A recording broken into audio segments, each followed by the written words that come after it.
What is happening, fellas? This is Ironmonger from Santa Barbara Wargaming, and today we're doing an unboxing. It's been a little while since we've done any kind of an unboxing. This is the first thing I've been really excited about to wait and actually produce an unboxing for. Unlike Aristea or an expansion for Shadespire, just really wanted to make sure that you guys, and some of you have requested this, see what's actually inside the Darkroot expansion itself. So we're just going to crack right in. You can see that I've already taken it out of the box. It came with a big box. It was very well packaged. There was a lot of, it was very well packaged. There was a lot of supporting bubble wrap, and this is all it came in this particular wave 2 for the expansion. There's a nice little quartermaster logistics. If you see something wrong or missing, let us know. They give you an email address specific for that, which I really like. That I don't have to like figure out how to do if there's any kind of problems with quality control. I just need to write them. So it was literally the box and this tag. So we're just going to set that aside, and we're going to peel it open. So one of the things I really like thus far is that it is one of these tabbed kind of flip tops. It's not one of those annoying pullouts. It's not hard to open. It looks like a pretty self-contained. You can just keep it in here, and you see. We'll talk very briefly about the very fine box art. Great box art. Not a lot of artwork, but you've got Sif on one side. I don't know if you can see that. And you've got Artorias on the other side, and the back of the box shows you what the miniatures look like. They look like, I don't know if they're CADs or actual photographs of the miniatures, but regardless, it shows you the content. It labels the Darkroot as a lush but forbidding, whatever. So we're just going to go straight into the unboxing itself. Right off the bat, you see Dark Souls, the board game, Darkroot expansion. This is going to be your rule book. I remember seeing playthroughs from Steam-forged games showing the actual size of the expansion rule books. I'm not a big fan of this half size. I would like them all to be one size, the same size as the rule book for Dark Souls, the board game, just so that if people wanted to, like we've seen with Kingdom Death Monster so much, they'd be able to compile them all into a one size kind of binder or a hardback book or what have you. Not bad. It looks like it's very well laid out. We've got some artwork here. We've got the contents, including the number of miniatures, the number of cards that you have, the behavior cards, treasure cards, data cards, all that fun stuff. How to use the expansion encounters, 0 dodge difficulty enemies, which with the introduction of the mushroom family, we've got some 0 dodge difficulty, it looks like. Using Great Grey Wolf Sif, using Artorias, and then some campaign scenarios, which is what everybody's looking forward to. So right off the bat, it says Facing the Abyss, Dark Souls 1.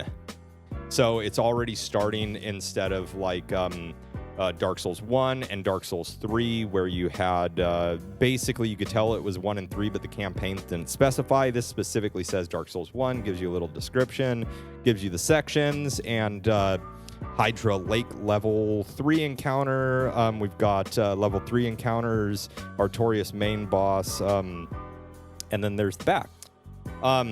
Next up, we've got our health dials. We've got a health dial for Artorias, and then we've got a health dial for Great Grey Wolf Sif. You can see that we've got all of our nice miniatures in the kind of, not patented, but a lot of companies, after seeing how these plastic kits have been released with the miniatures, they've been releasing kind of holders within the box. So if you don't want to use foam, if you just want to be able to use the actual packaging that came with it, you have a pretty good option to be able to do that. So we've got our deck of cards here for enemies and for movement and all that stuff. And then we have our story encounters here, and that's a beefy sized deck of encounters.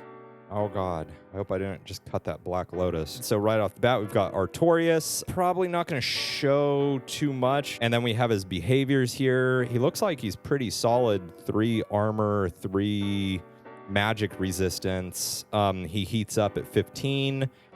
He's creature story encounter level 4s. We've got all of his movements here. Hits everybody for 5 with a cleave and a push. After aggro, somersault, slam, straight ahead, magic damage for 5. We've got 1 and 2 dodges. Looks pretty standard here. He looks like he's going to be a tough boss to fight.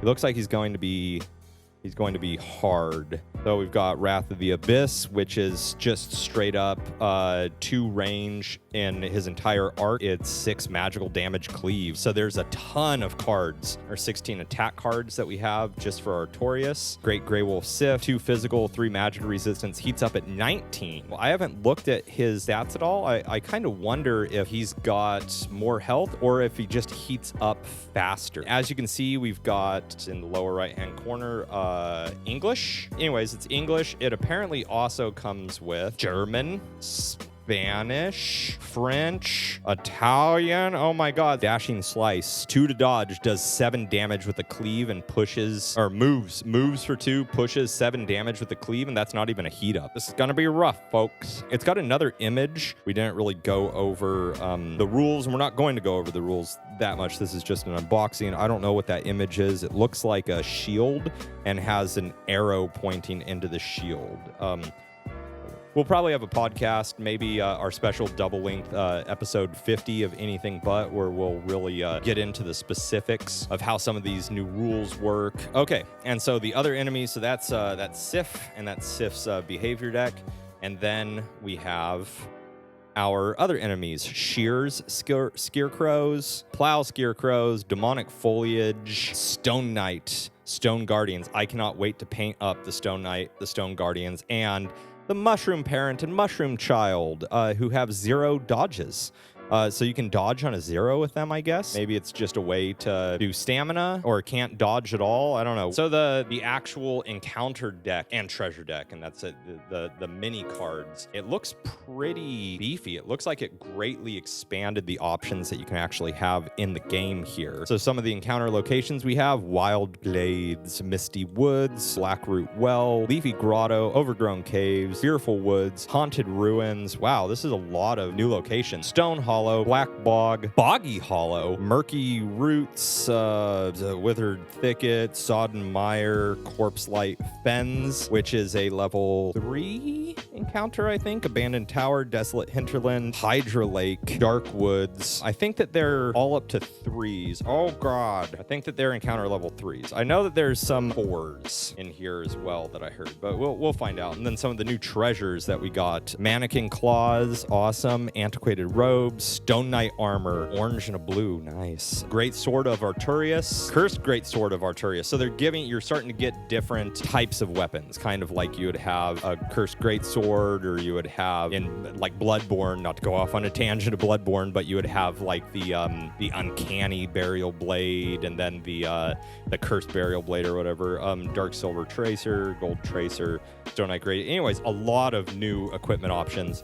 And they look like Hollow Gem, Titanite Shard. Ooh, more shards that we can put in our weapons. Dust Crown Ring. Looks like they're really expanding the ability to play through campaigns. A lot more equipment, making you think about what exactly you want your build to be. So there might be minor variations, so it's not just there is a strictly better version of a weapon. All right, we're going to try to zoom in here a little bit and see what the miniatures look like. So right off the bat, we're going to say Mushroom Family. Okay, also right off the bat, this is much better than the core box. You don't have an attempt of the plastic to really grip the miniatures. They just slide in and slide out. It's just slide in, slide out, but there's a nice easy space for it. That's what we have here. We're going to try to do a close-up later on, so hopefully you can see that, but it's the Mushroom Parent. Looks pretty darn good. Pretty cool. Mushroom Child. It's so cute. What else do we have here? We've got the Scarecrows. I don't know if they're all supposed to be in the same position. There's some bindage right off the bat. It looks like this one was kind of mispacked. It was face down. I don't think it's supposed to be face down. I believe that they're all supposed to be essentially the same shape and the same position. If so, that was a pretty bad mispack. If not, I think it's kind of weird that it would be like that. We've got the other scarecrows here. We've got demonic foliage. Demonic foliage looks pretty good. Wasn't something I was super excited to get and work on painting, even play with right away. But as I've looked at them even more, I am more excited, especially to paint them. I really am excited to paint up the Stone Guardians and the Stone Knights. These are the Stone Knights, I believe. And these bad boys are the Stone Guardians. They look fantastic. The plastic feels better. And then what it's all about, Artorias here. Miniature looks great. Quality of the material looks better than the original core game bosses. The details crisper. The material feels harder. Really excited to get him painted up just as quick as I possibly can. And then Great Grey Wolf Sif. Okay, I'm saying right off the bat here, the great model, it's heavy as shit. This is a really physically heavy. It's really heavy. The sword's got a little bit of bend in it. Maybe I can shock that. This is not hollow. This is a solid piece of plastic here. I really appreciate that, Steamforged. That's good. Again, it's not the greatest quality if we're talking about miniature games. For board games, it's about what you would hope to get. You would hope to get that level of quality. So that's the unboxing that we have of the expansion for Dark Souls, the board game, the Darkroot expansion. Again, like, share, and subscribe to our channel, and we'll have plenty more expansions on the way, unboxings of other games, as well as links to our podcast, Anything But, and our website. Find us on Twitter, Facebook, and Instagram. So until then, from all of us here at Santa Barbara Wargaming, may you roll poorly.